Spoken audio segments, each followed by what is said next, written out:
সিয়াম এবং কুরআন এগুলো কিয়ামতের দিন বান্দার জন্য সুপারিশ করবে। মুসনাদ আহমদ 6626 নম্বর হাদিস।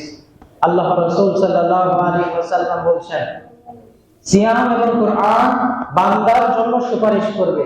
সিয়াম বলবে, হে আল্লাহ, আমি তাকে পানাহার এবং যৌনাচার হতে বিরত রেখেছি, সুতরাং তার ব্যাপারে আমার সুপারিশ গ্রহণ করুন। কুরআন বলবে, হে আল্লাহ, আমি তাকে রাতের ঘুম থেকে বিরত রেখেছি, সুতরাং তার ব্যাপারে আমার সুপারিশ গ্রহণ করুন। তাহলে সিয়াম কি বলবে? হে আল্লাহ, আমি তাকে পানাহার এবং যৌনাচার হতে বিরত রেখেছি। সিয়াম থাকা অবস্থায় আমরা কি পানাহার করতে পারি, কোন যৌনাচার করতে পারি? তাহলে আল্লাহ রাব্বুল আলামিনকে ভয় করে আমরা এই ত্যাগটা করি, যার কারণে সিয়াম কিয়ামতের দিন সুপারিশ করবে। কুরআন সুপারিশ করবে কেন? রাতের ঘুমকে ছেড়ে দিয়ে আমরা আল্লাহ রাব্বুল আলামিনের উদ্দেশ্যে কিয়ামে রমজান মাসে রাতের সালাতে দাঁড়িয়ে গিয়েছি, কুরআনুল কারীম তিলাওয়াত করেছি, রাতের বেলা না ঘুমিয়ে মুসহাফ বের করে কুরআনুল কারীম তিলাওয়াত করেছি। এই তিলাওয়াত করার কারণে কুরআনুল কারীম কিয়ামতের দিন সুপারিশ করবে। সুবহানাল্লাহ।